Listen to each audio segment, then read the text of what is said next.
So if you're like me, you're thinking, what am I even looking at? Oh, just keep stretching. Oh! Easy, bro. I was aware of this game and its meteoric popularity back when it released in Japan in 2021, where it topped revenue charts and was taking Japanese otakus by storm. And it makes sense, this is their wet dream, a bunch of schoolgirls that are also horses based on actual racehorses, who also do idol performances after the races, because why not just shove every moneymaker in there? And it worked.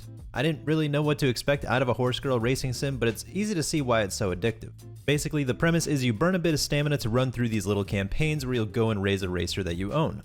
This involves managing their health, keeping them happy, boosting their stats, and setting them off to go in races and net them fame and glory. At the end of a campaign, whether you beat it or not, you'll end up with a racer with those boosted stats that you can add to your team to do the other modes, which are typical farming levels where you send them on a race, some event battles, as well as boost your roster for the AI PvP mode. Honestly, outside of the campaign, this isn't even where the fun is at, but it is still a little fun to watch the numbers go up as you get better as a trainer and build out stronger and stronger generations of Horsegirls. There's also a mode where you can set up races with friends or other people in general, which is a neat community building feature so people can have fun and show off the fruits of their labor. But back to the heart of the game is its campaign. At the moment we have just one launch campaign which has its own entire storyline, but also a unique storyline that further develops alongside this based on the girl you pick to raise. At the start, you'll select the racer to raise, 2 parent racers to help inherit various stats, and set up a deck of cards that come with their own unique scenario events to add a bit of flavor to your run as well. Luckily, due to the following system, you can follow some strong accounts and borrow a guest parent to pass down stats, as well as a guest card so you can get a bit of a whale's nice perks. The career is currently a 3-year stretch of your girl's career. Each time you get a choice between your regular training, resting, or extra races.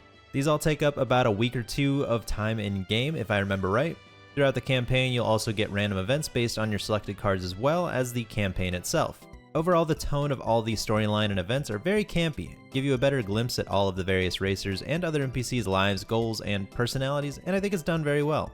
Again, these campaigns are 3 years long, so watching through all the events and races can add up to a lot of time, upwards to around an hour per run. But luckily there are skip features like if you've already beaten a race, as well as a quick mode to help you skip through events, which also lets you pick the types of events to skip in case there's certain ones you know you haven't seen. And how could we forget the idol concerts? Apparently after every race in this world, the Horsegirls all will perform a concert because Japan. You know, even if one's entire career crumbles after a race and their life is now in shambles, the show must go on. But I kid, I really didn't know what to add to these just to let people know they exist. You unlock more songs as you beat certain races, and what's really cool is each character in the race seems to be rigged to the concert, so they're all kind of unique based on the racers you have, but I think all of the choreography animations will remain the same based on the song. I'm not sure if this feature will really resonate with Western audiences, but hey, different strokes for different folks. Speaking of the music, I wanted to at least bring it up as it's pretty unique for me to say the least. It's mostly a wide range of Japanese idol-esque music and then the BAKUSHIN song.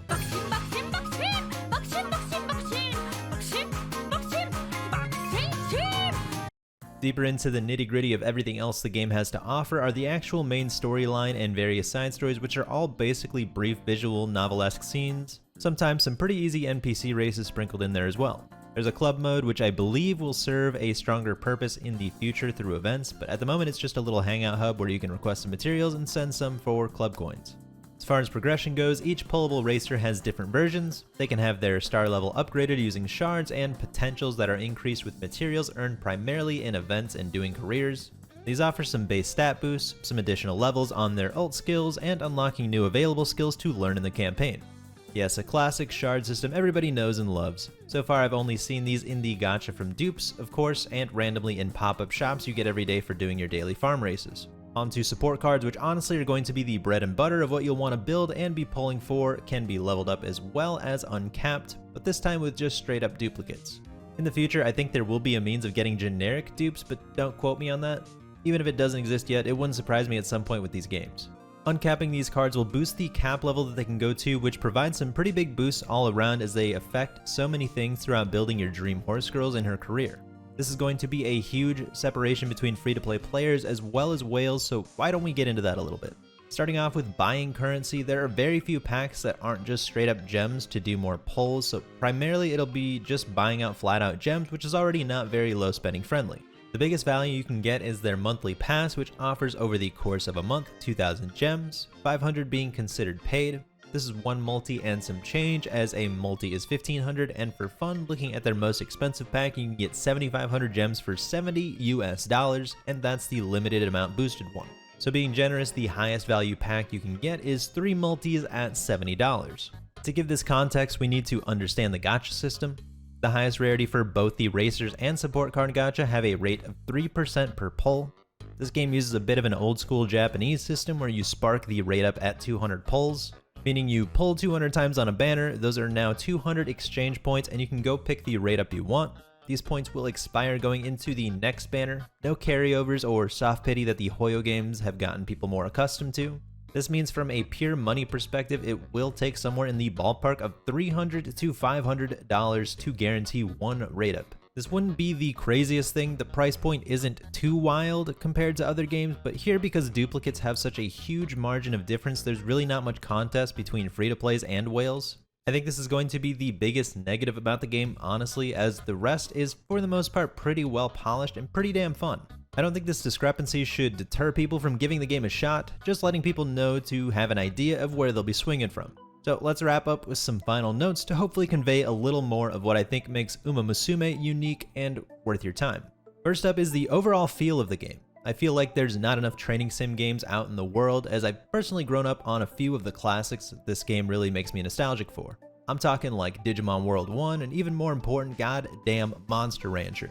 A fucking classic that should go down in history for being an incredible magical series of games, at least a long time ago. The entire time playing through Umamusume careers, it really reminded me of raising a Suezo with a new coat of horse paint.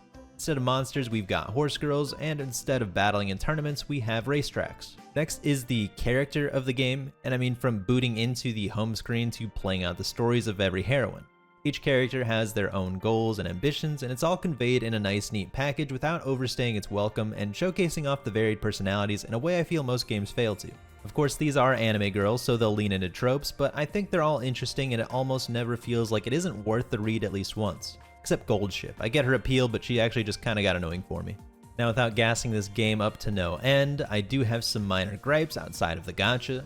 One that I personally appreciated, but I figure I should bring up for people that won't be as big a fan of it, is the learning curve. This is also going to be dependent on the cards you have available in your account, but for me, I played through a lot of careers before I finally got a big win. I had to read up and learn many aspects of playing through these simple careers to finally get through to discover that all stats and selections are not created equal. Like getting piled up behind a crowd of racers and guts being pretty undertuned compared to every other stat. Some technical things for me are the fact that the game is natively capped at 30 FPS. There might be some external workarounds, but for me in 2025 it's just really bizarre to have games locked like this. It eventually grew on me and I notice it less and less, but I'd still like an official means of getting to 60 frames. And the PC UI, holy shit is this ugly. Why is there this big ugly ass screen on the side that isn't even remotely useful when you could have just slapped a background or something and kept it in the portrait view? Or better yet, with the fists of millions of dollars from this game, actually supported a widescreen mode, as the game can already do with some things like races and concerts. But outside of these minor gripes, I really don't have many problems with Umamusume. I'm not really a big waifu guy, but even I somehow got sucked into the fun roguelite loop of building out these racing horse girls, because at the end of the day it's fun. It's also somewhat reminiscent for me of a simpler time of having fun with small goals of improving every time. I really hope this game sees wide success in the West, as I'd love more studios to somehow be inspired to start creating more training sim games, as this has been a uniquely fun experience for me in the gacha space. I think I've praised the game enough now, so all I can say is, even if you think it wouldn't be even remotely up your alley, like myself, I say at least give it a try.